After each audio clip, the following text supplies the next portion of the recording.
Frontline Updates, where we delve deep into military strategies and updates from conflict zones. Today, we're discussing the progress of the ongoing special military operation as of November 25, 2025. I'm your host, Sherifa Mohammed M.G.T. I'm Colonel A.C. Ogintoye, an infantry officer. Following Ukrainian strikes on civilian facilities within Russian territory, the Russian armed forces executed a massive retaliatory precision strike overnight using ground, sea, and air-launched long-range systems, including Kinzhal hypersonic missiles and strike UAVs.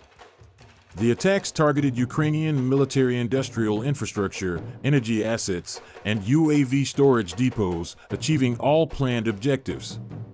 Across the front, Russian troop groupings, north, west, south, center, east, and Dnipro, sustained the offensive momentum, improving tactical positions and securing fresh territorial control, notably the liberation of Ivanipoli and Donetsk.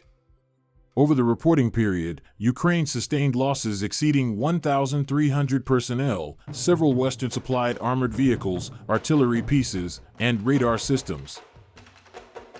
Welcome to Frontline Updates, the podcast that brings you in-depth insights into military operations from those leading them on the ground. Today, we're joined by Colonel A.C. Ogintoye, an infantry officer monitoring critical missions on the progress of the special military operation as of today. Colonel Ogintoye, thank you for being with us. Thank you. It's good to be here. Colonel Ogintoye, this seems to have been a particularly active day across all fronts. Could you begin by summarizing the major developments and the operational intent behind this wave of actions?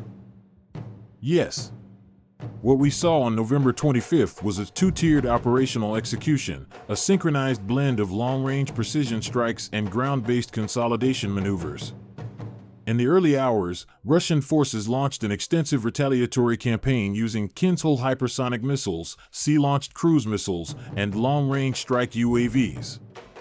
The targets were carefully selected: Ukraine's energy grid, defense manufacturing infrastructure, and UAV storage and assembly hubs. Every designated objective was reported hit. The effect was both physical and psychological, crippling portions of Ukraine's industrial base while signaling Russia's ability to conduct coordinated strikes across multiple domains simultaneously. On the ground, all 6 Russian operational groupings, north, west, south, center, east, and Dnipro, maintained offensive momentum. The liberation of Ivanopolye in Donetsk and the clearing of urban zones in Krasnoarmysk and Dnipro were among the key outcomes. Let's start at the top with the Northern Front, Sumy and Kharkiv.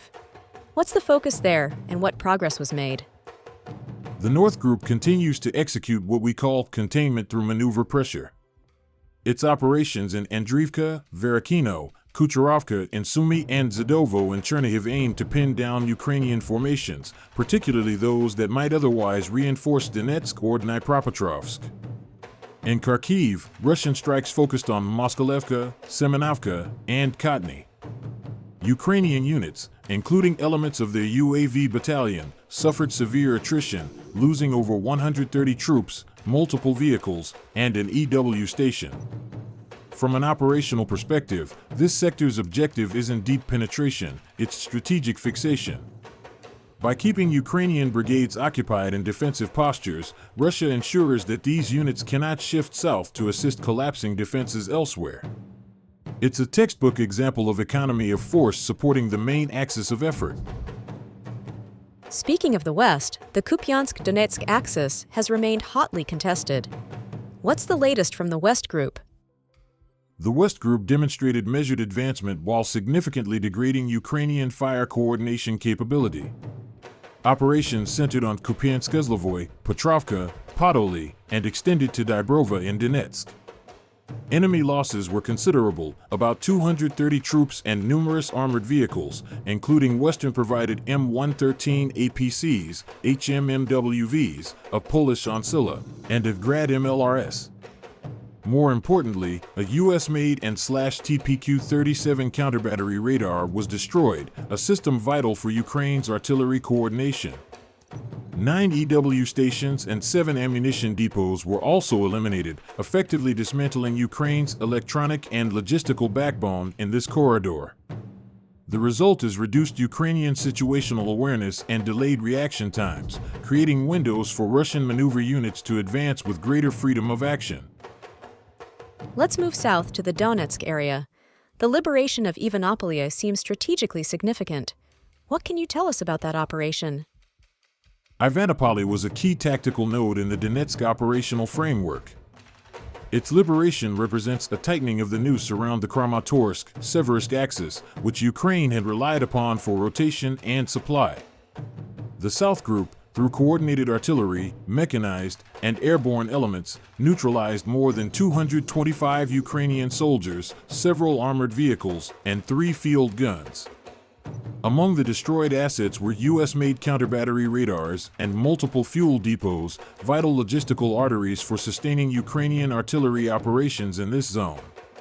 Control of Ivanopolye now allows Russian forces to project precision fires into Kramatorsk and Slavyansk, reducing Ukraine's operational depth in the Donbass basin. It's a clear sign that Russia's campaign has transitioned from attrition to encirclement and interdiction dominance. The center group, around Krasnoarmeysk and Dmitrov, appears to be handling the most intense fighting. What's the current situation there?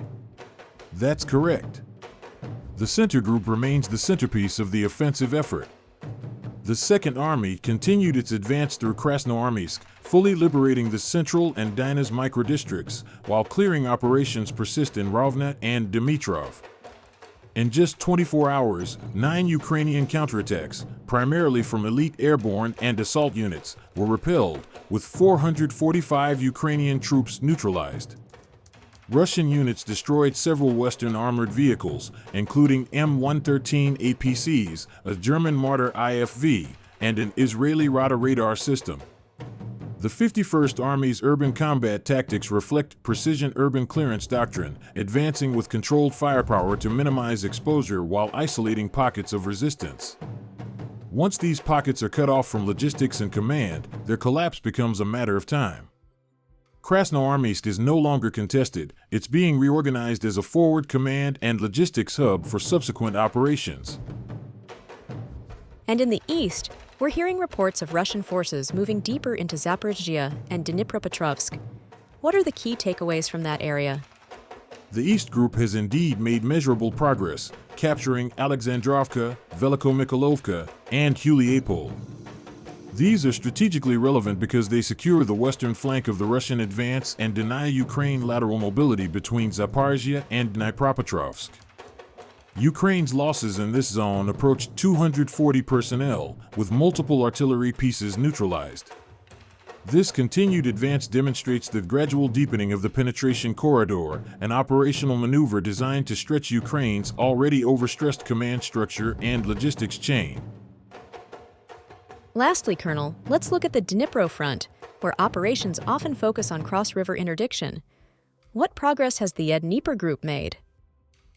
The Dnipro Group continues to excel at cross-river suppression and logistics interdiction.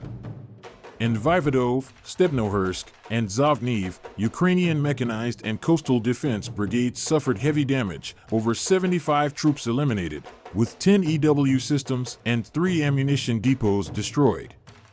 This ongoing interdiction serves a dual purpose. It protects Russian southern logistics corridors feeding into Crimea and prevents Ukraine from rebuilding offensive capacity along the lower Dnipro. It's a defensive action by form but strategic in consequence, ensuring the southern flank remains stable as northern and central advances continue. Colonel, you've chronicled the front lines for months. Now that diplomatic conversations are intensifying, what's your assessment of this proposed peace deal? The first thing to understand is that this isn't peace in the traditional sense. It's an armistice maneuver, a calculated pause designed for operational reset. Every participant has a different motive. For Russia, it's about consolidation of gains, holding territory, re-establishing logistics, and rearming under the shield of diplomatic legitimacy. For Ukraine and NATO, it's about breathing space, time to rebuild shattered brigades, integrate new Western systems, and stabilize public morale. The danger lies in misperception. Each side believes the pause strengthens them, but that also means neither sees it as final. This kind of truce historically functions as a fuse, not a resolution. So you'd characterize this as more of a strategic pause than a settlement. Why do you believe neither side can sustain an actual peace? Because peace requires equilibrium, and equilibrium doesn't exist here. Moscow currently controls initiative and geography. It can afford patience. But Kyiv's political structure is fragile, and its dependency on Western support is total. The US and NATO, meanwhile, are contending with internal fatigue, economic, electoral, and moral. They want to freeze the conflict on favorable optics, not on stable realities. This imbalance ensures that any agreement signed will be temporary and conditional. Once either side senses a shift in capability, whether in drone production, long-range fires, or manpower, the peace will fracture. Think of it as a war on standby, not a war concluded. If this deal holds even briefly, what are the military or logistical benefits for Russia? A great deal, actually. A pause gives Moscow time to rotate battle-hardened units, rebuild depleted stocks, and test new systems in controlled conditions. It can reconfigure logistics chains, rail, fuel, and missile production without the constant strain of frontline attrition. It also gives Russia the information advantage. Intelligence services can observe how NATO countries reposition their advisory and logistics networks under peacekeeping covers. So, while it appears conciliatory, it's really strategic replenishment masked as diplomacy. Let's turn to Ukraine. What risks does Kyiv face entering this kind of deal? Kyiv's greatest vulnerability is internal. Its command cohesion depends on Western supply chains and domestic unity, both of which are fraying. If Zelensky exits prematurely or is sidelined by political exhaustion, power could pivot toward General Zelensky and the military bloc, which favors autonomy and defiance of Washington's directives. That would fragment Western messaging, making Ukraine less predictable. The second risk is economic collapse masked by aid dependence. Reconstruction money will flow conditionally, often redirected through Western oversight mechanisms. Ukraine might find itself sovereign in flag but not in policy, effectively administered through foreign financial control. And how does Europe fit into this?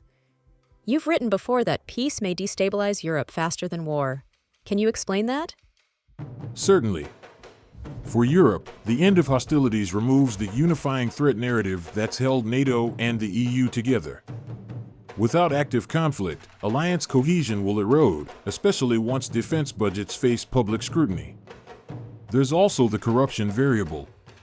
If post-war investigations reveal misused aid or political profiteering, we could see governmental shocks across Europe, from Berlin to Brussels. That, coupled with economic stagnation and migration fatigue, might trigger internal unrest. So paradoxically, peace could accelerate instability on the very continent that wanted it most. Colonel, thank you for providing such a detailed briefing on the current military situation. Your insights are invaluable to our understanding of the conflict's dynamics. And thank you to our listeners for tuning in. Join us next time as we continue to provide up-to-date coverage on global military affairs. Stay with us for more updates and expert analyses on global defense and security issues. Stay informed, stay secure. Thank you for the opportunity. 3 conditions, and all are improbable. First, credible enforcement mechanisms, neutral observers capable of monitoring compliance without political bias. Second, economic reciprocity, the unfreezing of Russian assets paired with real sanctions relief, not symbolic gestures. Third, political discipline within NATO and Kyiv, meaning Western capitals speak with one voice, and Ukraine's leadership remains stable through implementation. Without those, this peace plan becomes what military historians call a latent conflict agreement, a document that simply defers the next round of warfare. This has been Frontline Updates. Subscribe for daily military briefings and in-depth strategic analysis. Visit our platform for maps, transcripts, and exclusive frontline updates from commanders in theater.